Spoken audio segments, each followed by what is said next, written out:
nosso programa de hoje, nós vamos conversar sobre política, justiça e cidadania. E o nosso convidado é o desembargador Regis de Oliveira. Daqui a pouquinho, assista a matéria completa. Seus impostos merecem boa administração. Bons políticos não vêm do nada. E para que existam bons políticos para administrar o país, toda a sociedade precisa colaborar para que eles possam nascer e terem sucesso. É preciso um sistema eleitoral moderno para melhorar a qualidade da política. Os políticos tradicionais têm horror à reforma política, porque ela pode mudar a situação atual onde eles comandam, e nem sempre são cobrados por isso. Este trabalho sugere soluções para a alteração da legislação eleitoral em favor dos cidadãos. Nascido em 1944 da cidade de Monte Aprazível, no interior paulista, Regis Fernandes de Oliveira é formado em Direito pela Universidade Presbiteriana Mackenzie e ingressou na magistratura em 1970. É mestre e doutor em Direito com defesa de tese na Pontifícia Universidade Católica de São Paulo, a PUC, livre docente em Direito, adjunto em Direito e adjunto em Filosofia do Direito pela Universidade de São Paulo. É professor titular da cadeira de Direito Financeiro do Departamento de Direito Econômico e Financeiro da Faculdade de Direito da USP. Desembargador aposentado do Tribunal de Justiça de São Paulo, Regis de Oliveira foi presidente da Associação Paulista de Magistrados, da Associação dos Magistrados Brasileiros e da Federação Latino-Americana dos Magistrados. Foi deputado federal por 2 legislaturas, vice-prefeito e prefeito de São Paulo. Regis de Oliveira é autor de 18 livros e inúmeros artigos publicados em revistas especializadas em direito e também em diversos jornais do Brasil. Muito boa noite, meu amigo, minha amiga. O nosso encontro de final de noite, programa Ponto de Equilíbrio. Você está vendo agora as mídias sociais, o nosso Facebook, Twitter, WhatsApp. E a partir de agora, você acessando através das mídias sociais, você vai poder enviar a sua pergunta ao nosso convidado. Vai estar o nome do nosso convidado, que vai gravar durante esse mês, e você já pode mandar pelo WhatsApp, pelo e-mail, pelo Facebook, a sua pergunta. A pergunta que você gostaria de fazer. O programa é sempre pensando em você. Participe. E hoje é com imenso prazer que nós recebemos o Dr. Regis de Oliveira, desembargador. Dr. Regis, muito obrigado. É um prazer receber o senhor aqui. Prazer é meu. Dr. Regis, que juiz, desembargador, assumiu o cargo de prefeito também, numa época tanto quanto tumultuada. É verdade. E eu queria aproveitar essa experiência do senhor para a gente poder passar para o nosso telespectador como se exerce a cidadania, o contato com o povo? Porque o senhor vem da área, o senhor vem do judiciário, de repente o senhor assume um cargo do executivo, numa época muito conturbada, e depois o senhor tem que passar por uma outra parte de assume o cargo, volta o prefeito, não volta. Como é que foi a experiência do jurista nessa área, doutor? A experiência foi traumática, né? Traumática? Porque você... A ética do juiz é muito complicado isso. Você tocou num ponto fundamental. Por quê? A ética do juiz é a seguinte: pegar o processo, leva para casa, decide, escreve, pesquisa, dá a decisão, devolve a decisão e pronto, e está livre do processo. Não conversa com ninguém, porque exatamente a arte de você formar o teu raciocínio jurídico está nos livros. Tanto quanto o pastor vai à Bíblia para saber o que ele tem que fazer, o juiz tem que ir aos códigos para saber o que ele tem que fazer. E depois, quando você muda de magistrado para uma função política, você tem exatamente o comportamento oposto. Ou seja, você não decide sem conversar. É muito curioso. Como dizia o Tancredo, né? A saliva é o combustível da política. É verdade. Então você tem que sentar, dialogar. E quando eu fui para a política, eu fui com a cabeça do juiz. Então nós sentávamos assim, vamos conversar aqui, vamos fazer um acerto e tal. E pegava e falava, desculpa, eu não faço acerto nenhum. Vem embora.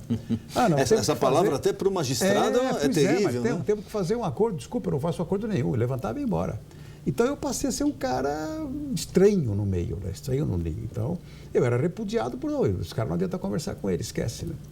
Então eu sofri muito no começo. Depois você passa, claro, você começa a ficar experiente no meio.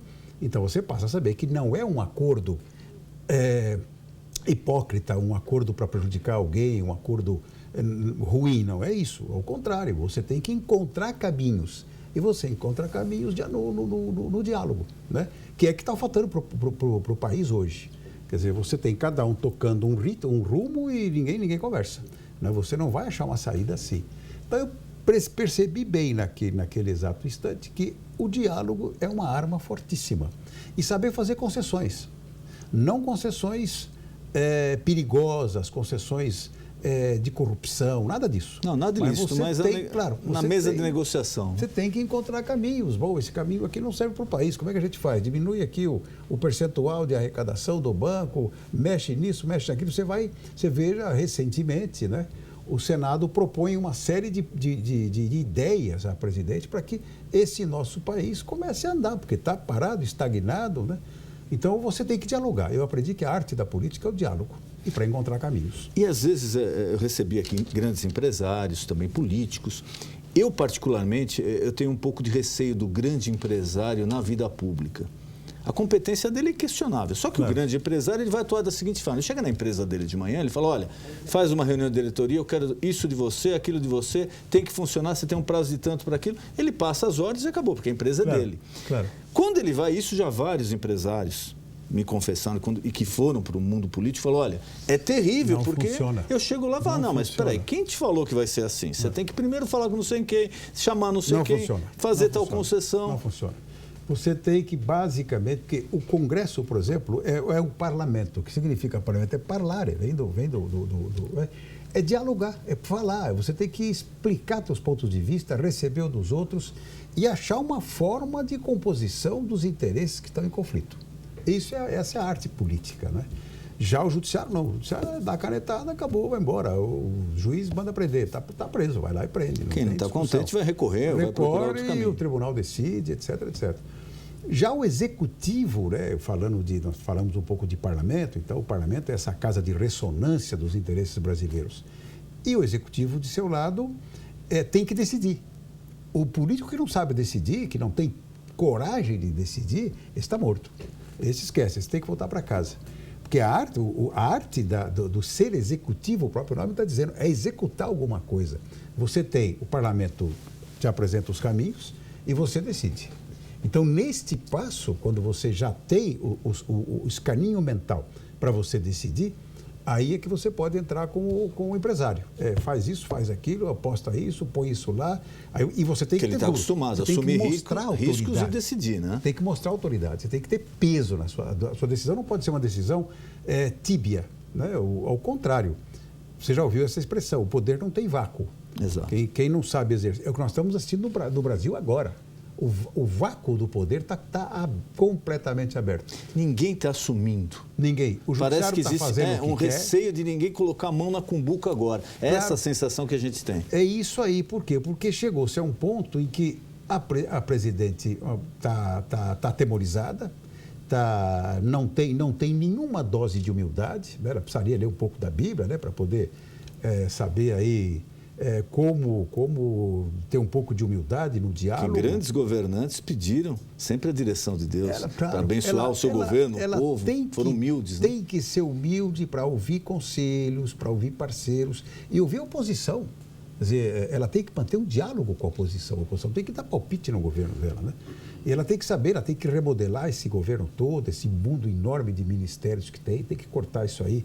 Número absurdo de cargos em comissão, funções de confiança, que são designações próprias dos políticos. Que cresceu muito no governo do PT, não só dela, já desde a época do ex-presidente Lula. Isso vem crescendo, quer dizer, por quê? Porque eles querem dominar a máquina burocrática. E isso é péssimo para todo mundo, né?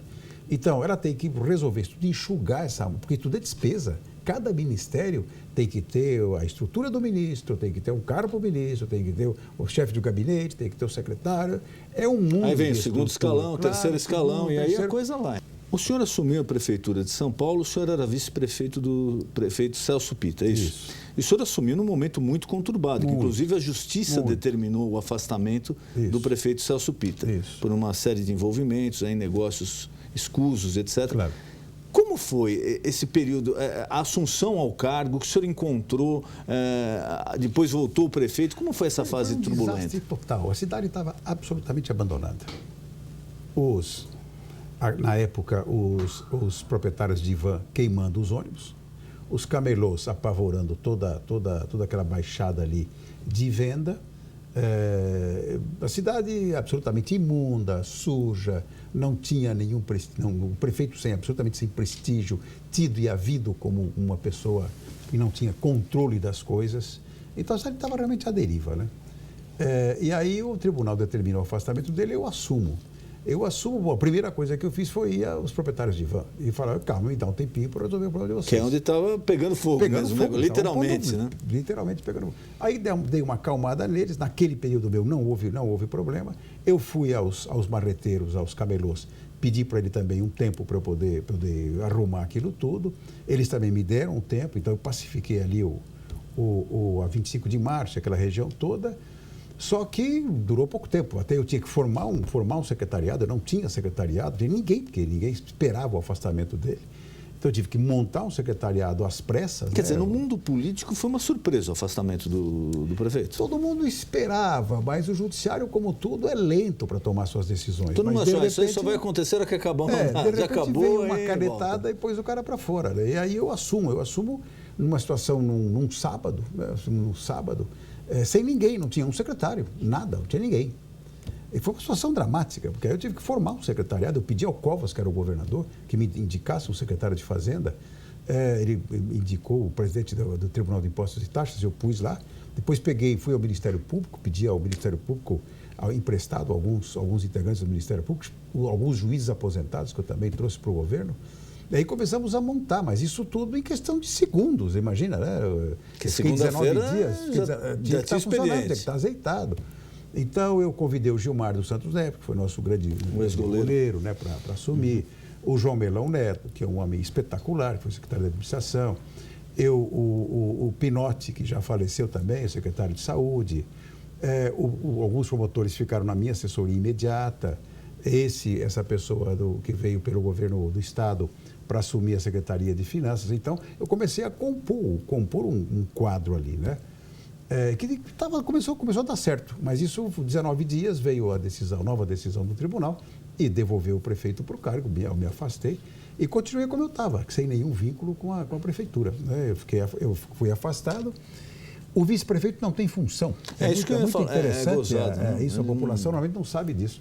O vice não tem o que fazer. Então, como não tem o que fazer, normalmente o prefeito abre para ele algumas opções para ele ser o secretário de alguma coisa. Deixa eu aproveitar a deixa do senhor. Eu entrevistei aqui um grande amigo meu, o ex-governador Fleury, e ele agora está defendendo a seguinte tese: não tem necessidade de ter vice-presidente, vice-governador, vice-prefeito. Na verdade, não tem, porque você tem o presidente da Câmara, o presidente da Assembleia Legislativa, o presidente do Congresso, o presidente da Câmara, que eventualmente assuma. Né? Pode assumir e formar um outro governo e, em seguida, fazer uma nova eleição. Então, normalmente, o vice é uma figura decorativa, porque você não tem função. Não há nenhuma atividade atribuída ao vice. Tá? Então, normalmente, o prefeito escolhe o vice para exercer algum cargo de secretário. Eu era o secretário de Educação. Só que eu rompi com o prefeito, eu me afastei. No mesmo dia, pedi para suspender meus vencimentos. Eu não ia trabalhar, não podia ganhar. E é a única hipótese que me consta de alguém que não podendo trabalhar, não tendo função, recebe um ordenado. É o vice de qualquer coisa. Se ainda o vice é dado alguma função, muito bem. Perfeito, ele recebe trabalhando. Mas se não, o vice pode ir para a casa dele e ficar lá de braço cruzado. Que a defesa do vice, hoje está tudo muito rápido, né? Tem a tecnologia, etc. Mas a defesa que o pessoal fazia do cargo de vice é quando, se acontecer alguma coisa, até se encontrar a pessoa, demora, não tem acesso, não se localiza, etc. Então tem que ter um vice para um cargo. Mas hoje em dia se faz tudo aí pela internet, se tem um acesso amplo a tudo. Claro. Eu acho também que é uma figura decorativa. Podemos prescindir dela. Como devemos prescindir dos dois assistentes de senador? Sabe? Você elege o Senado e mais 2 suplentes. Esses 2 não fazem nada. E, de repente, o cara vira senador. Você tem um voto. Ainda aquela história. Normalmente, esses suplentes é quem banca a candidatura do senador, financeiramente. Né? Ele ajuda muito, porque ele sabe que o senador vai assumir um ministério, alguma coisa. Eu advogo ainda uma coisa mais avançada ainda. Eu acho que... Por que tem o Senado? Então, a Câmara representa o povo e o Senado representa os estados. Ora, mas não era mais justo que quem represente o estado seja eleito pelo próprio estado, não por votação direta, mas pela Assembleia Legislativa. Então, onde é que é a Casa Legislativa? Onde é que o povo se representa no Estado? Na Assembleia Legislativa. Então, a Assembleia deveria perfeitamente indicar os senadores. Faz-se uma escolha interna e indica. Se ele, por acaso, não defender os interesses do Estado, ele tem que ser afastado. E a própria Assembleia se reúne e caça o cara. Caça o senador e elege outro. Então, nós não teríamos... Claro, fica uma instabilidade, um pouquinho de instabilidade, mas é muito melhor do que você ter lá pessoas que nunca tiveram um voto, não representam nada. Absolutamente nada. Inclusive, na reforma política, havia uma corrente muito forte que queria que fosse eleito não o suplente dos senadores, sim o segundo mais votado. Claro. Então, o senador também tem essa saída. Era um. Se ele saísse, eu acho segundo muito mais entraria. racional, se a Assembleia representa o povo, a Assembleia do Estado representa o povo do Estado, que eles indiquem quem vai ser o senador, porque lá o senador está lá para representar o Estado. E é muito comum que quando surge interesse do Estado, um ou dois senadores votem a favor e outro contra. Vota contra o próprio Estado, que ele tem que representar e tem que defender os interesses. Então, quando ele votar assim, o que faz a Assembleia? Na mesma hora afasta o cara. Afasta imediatamente e põe outro. Então, eu acho que eu advogo uma série... Eu advogo, por exemplo, o termo da eleição direta para a Câmara dos Deputados. E advogo por quê? Veja só, então seria muito mais racional. O que se passa lá hoje? Alguém se elege e leva mais 10, 12 junto. Isso daí realmente temos exemplos, eu não vou falar nada para não ser indelicado nem impertinente. Não, pessoas populares que arrestam mais 2, 3 deputados. Puxam gente. Então, o que acontece? Os caras na época do Enéas, né, vamos falar de um passado, pelo menos podemos nos dar esse luxo de falar do passado, foi eleito gente com 4 mil votos, 2 mil votos, 200 votos. Quer dizer, uma coisa ridícula de representação.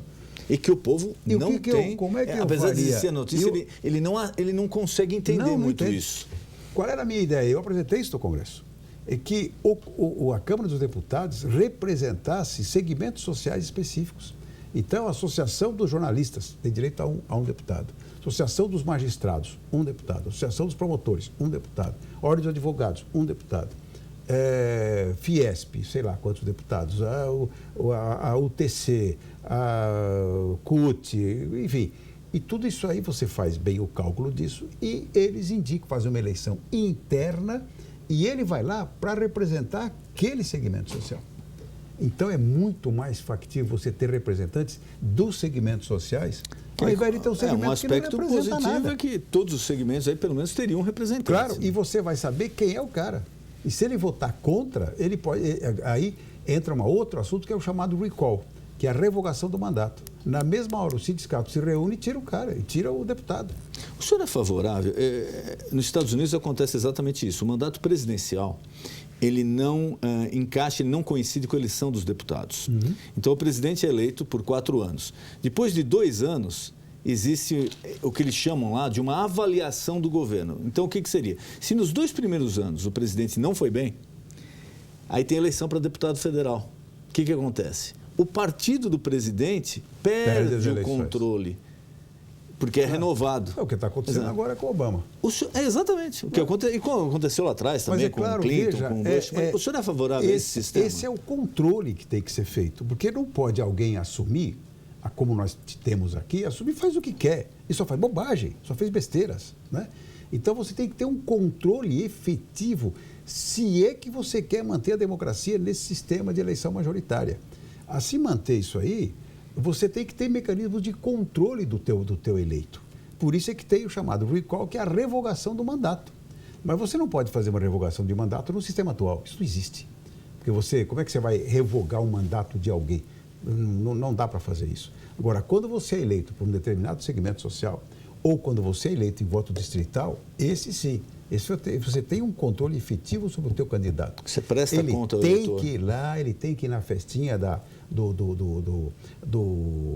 de uma reunião qualquer que se faça dentro do seu colégio eleitoral, ele tem que ir ao ginásio, tem que ir à escola, tem que ir lá, tem que ouvir crítica, tem que participar de seminário, sabe? Ele tem que estar ali, o povo tem que ver quem que é o cara e o que ele está fazendo. Hoje não. Hoje você elege, você não sabe mais em quem que você votou. E o presidente também está sempre atento, né? O sistema está superado. O sistema está absoluto. O sistema eletivo nosso, o sistema eleitoral está absolutamente superado. Você tem aí uma presidente agora, vamos ter que aguentar mais 3 anos e pouco de uma presidente absolutamente debilitada no cargo. Isso é péssimo para o país. O país não tem saída, né? Então, você tem que ter um mecanismo de restauração da legitimidade da eleição. Ela vem dizer, não, eu tenho que respeitar, porque eu falei, bom, foi eleita, mas só fez bobagem. Então, tira. Né? Tira por mecanismos legais, mecanismos democráticos. Não estou falando aqui impeachment nem nada, mas tem que ter um mecanismo legal. Nós estamos discutindo possível alteração futura, né? Mas tem que ter um mecanismo em que você tira o governante. Quando ele não serve, quando ele não está representando condignamente o voto que ele recebeu. Então, você tem aí o recall, que é um bom instrumento que os Estados Unidos têm.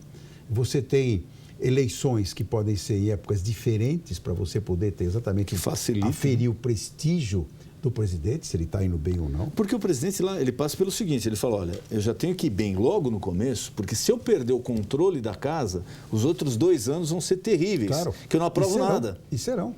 Tá aí agora lá, está um teste nos Estados Unidos, que é esse acordo que foi feito com o Irã, um acordo nuclear, um acordo atômico. Que o Partido Republicano está batendo forte. Estão tentando amarrar isso.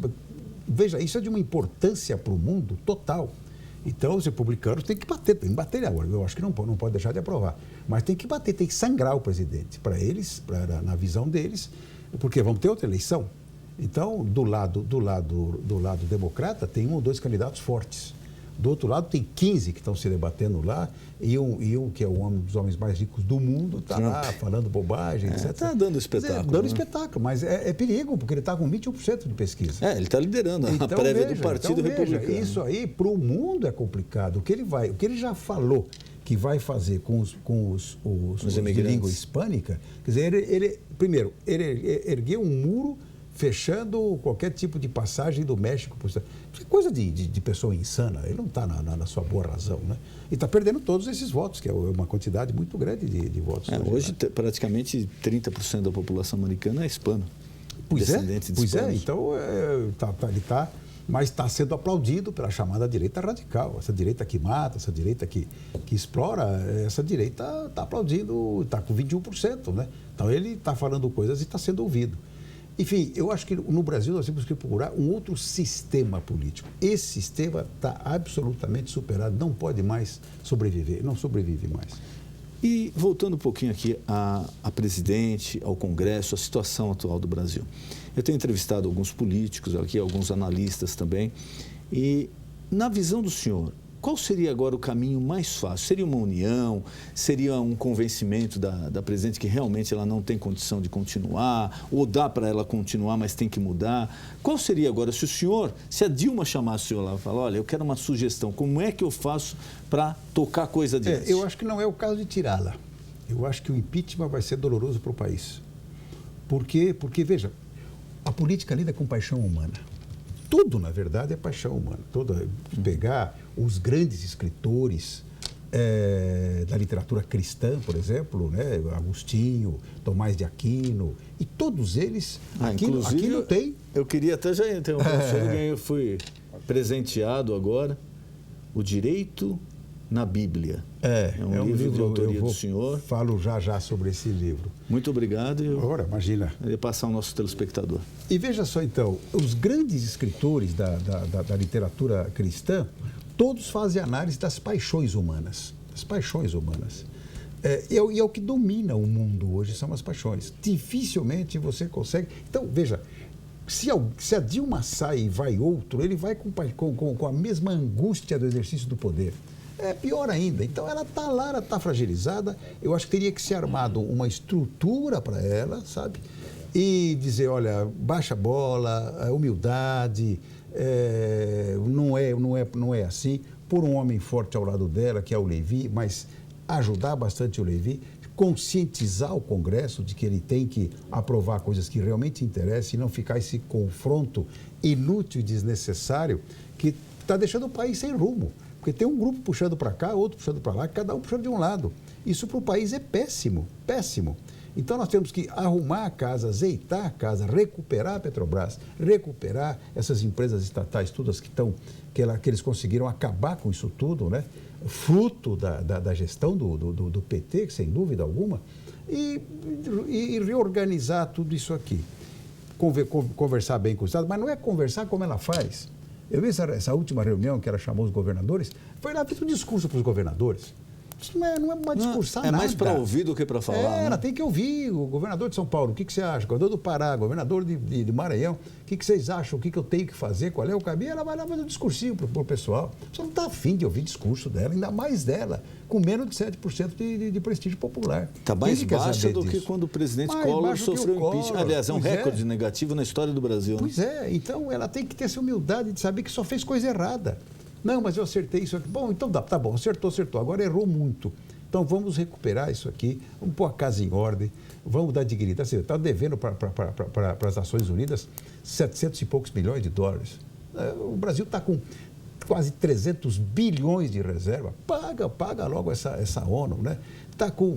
Ela fez o quê? Um sistema paralelo de atribuições no Ministério das Relações Exteriores. Quando você tem aqui o ministro das Relações Exteriores, você tem um cara correndo paralelo, que é o Garcia. O Garcia faz o que quer aqui do lado. Não pode. Você está desprestigiando os cargos de carreira.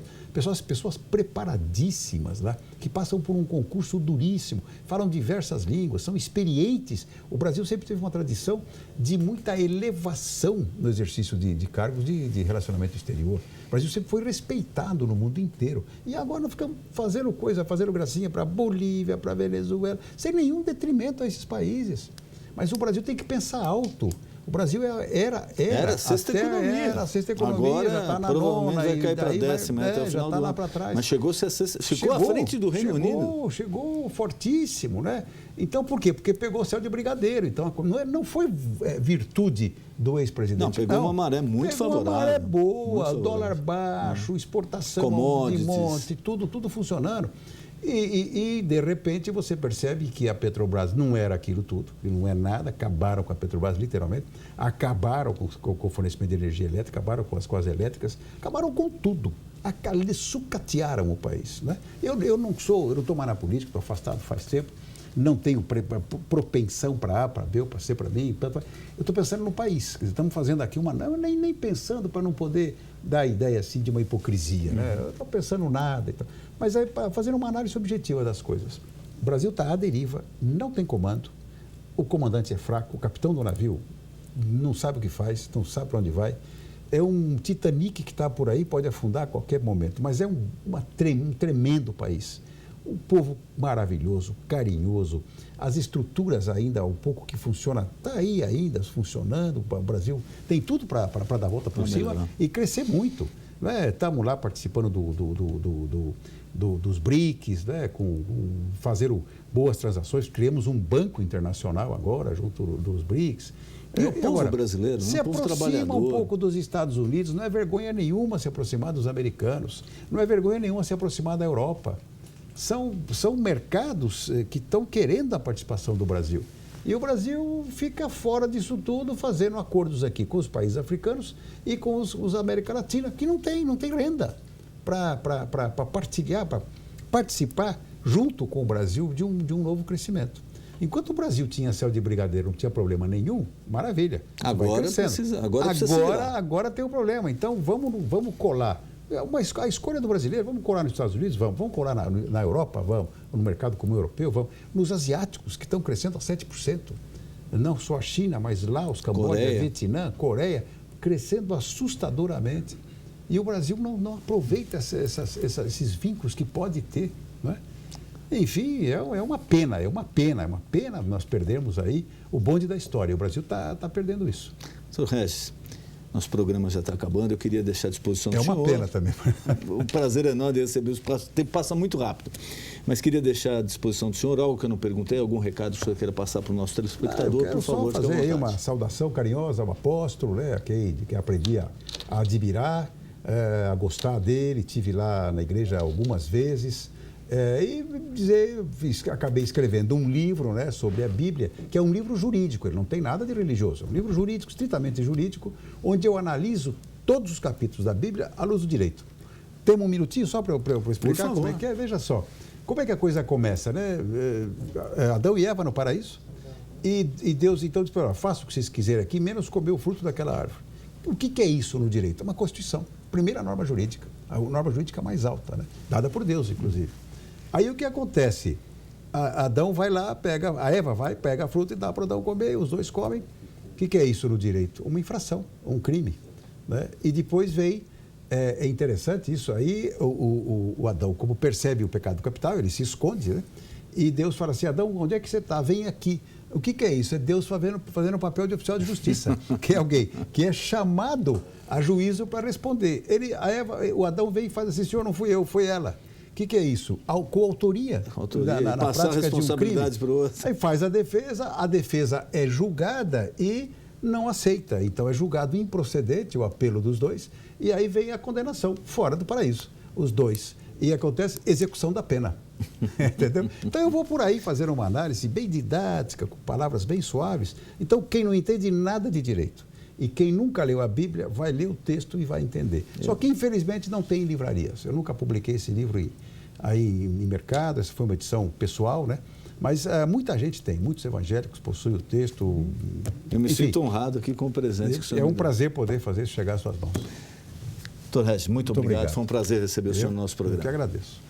O nosso encontro de final de noite, programa Ponto de Equilíbrio. Boa noite.